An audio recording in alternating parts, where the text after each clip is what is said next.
ঘড়িতে এখন 4:30 বাজছে। এটা কিন্তু বিকেল না, এটা ভোরবেলা। একদম রেডি হয়ে গেছি। দেখো, দেখতে পাচ্ছ একটা নতুন কুর্তি পরেছি, যেটা কিন্তু আমার হাজবেন্ড এনে দিয়েছে শান্তিনিকেতন। থাম্বনেল দেখে হয়তো বুঝতেই পেরে গেছো কোথায় যাচ্ছি। তো দেখো, বেরিয়ে গেছে, এখন ভোর 5টা বাজছে। তো এখান থেকে কিন্তু আমাদের শান্তিনিকেতনের যাত্রা শুরু হয়ে গেছে। বাসে উঠে গেছি, সাথে আমার ননদ আছে। আর এই যে গুড মর্নিং সবাইকে, ব্লগটা কিন্তু স্কিপ না করে পুরোটা দেখতে থাকবে। তো দেখো, সত্যি কথা বলতে আমরা কিন্তু রাত্রিবেলাতেই জানতে পারি যে আমরা শান্তিনিকেতনের উদ্দেশ্যে বেরোবো। তো ভীষণ খুশি হয়ে গেছিলাম। এটা ছিল স্টুডেন্টদের একটা এডুকেশনাল ট্রিপ। তো সেক্ষেত্রে আমরাও এখানে ইনভলভ আছি আর কি, যেহেতু কলেজে আমার হাজব্যান্ড জব করে সেই সূত্রে। তো অনেকটা বেশি খুশি হয়ে গেছিলাম রাত্রে। আর এই যে দেখতে পাচ্ছ ইতিমধ্যে পৌঁছে গেছি আমরা। তো চলো পুরোটাই তোমাদেরকে দেখাবো ভ্লগে, কি কি করলাম না করলাম।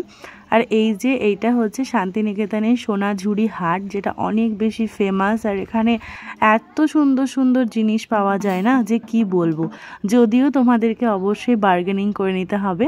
তো বার্গেনিং যে যেরকম পারবে আর কি, তার তো লাভেরই লাভ, এই আর কি ব্যাপার। কিছু কিছু জিনিসের দিকে সত্যি কথা বলতে চোখ ফেরানো যায় না, মনে হয় যেন সব কিছুই নিয়ে চলে আসি।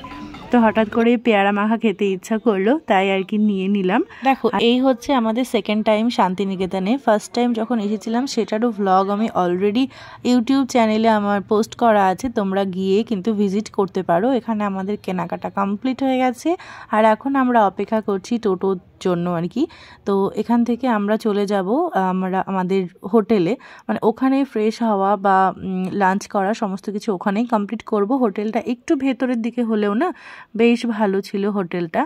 তো দেখো, এই যে বাড়িগুলো, এই শান্তিনিকেতনের একটা ব্যাপার যেটা ভালো লাগে ভীষণ, যে প্রত্যেকটা বাড়ির না একটা আলাদা আলাদা করে নাম আছে। সেটা নামগুলো এত সুন্দর কি বলবো। দেখো, পৌঁছে গেছি আমার কুটির হেসেল ঘরে। এখানে এসে এদের খাবার দাবার নিয়ে কোনো কথা হবে না, পুরো ঘরোয়া রান্না বান্না। ভাত, সাথে ঘি, লঙ্কা, পাঁপড় ভাজা, বেগুনি ভাজা, ডাল, আলু পোস্ত, চিকেন, সাথে চাটনিও কিন্তু ছিল। তো জমিয়ে লাঞ্চ করেছি আমরা সবাই মিলে। তারপরে এই যে একটা জায়গাতে এসে আমরা প্রচুর ফটো ভিডিও এই সমস্ত তুলেছি। তো এই যে দেখতে পাচ্ছ, এইটা হচ্ছে কি যে ছাতিমতলা। তো সেটার সামনেই একটা ভিডিও বানাচ্ছি। আর এই যে মালাটা দেখতে পাচ্ছ, এটা কিন্তু আমি সোনাঝুরি হাট থেকে নতুন কিনেছি। আর এদিকে আমার কিন্তু ইউজ করাও হয়ে গেল, মানে এতই ভালো লেগেছে। যাই হোক, তো এদিকে আমাদের ট্রিপ এখানেই শেষ। এবারে যাচ্ছি একদম বাসে, মানে বাসে উঠবো। যাই হোক, অনেক মজা হলো। আর আমরা কিন্তু আজকে 40 থেকে 50 জন এসেছি, মানে ফুল বাসটাই কিন্তু আমরাই ছিলাম, অন্য কেউ ছিল না। তো সন্ধ্যাবেলাতে চা বিস্কিট এইসব খাওয়া হয়েছে, আর রাত্রিবেলাতে ডিনারও আমরা বাইরে থেকেই করে গেছি। ভীষণ ভালো ছিল সমস্ত কিছু মিলিয়ে। তো ব্লগটা যদি তোমাদের ভালো লেগে থাকে অবশ্যই লাইক কমেন্ট শেয়ার করতে ভুলবে না। Tata, by.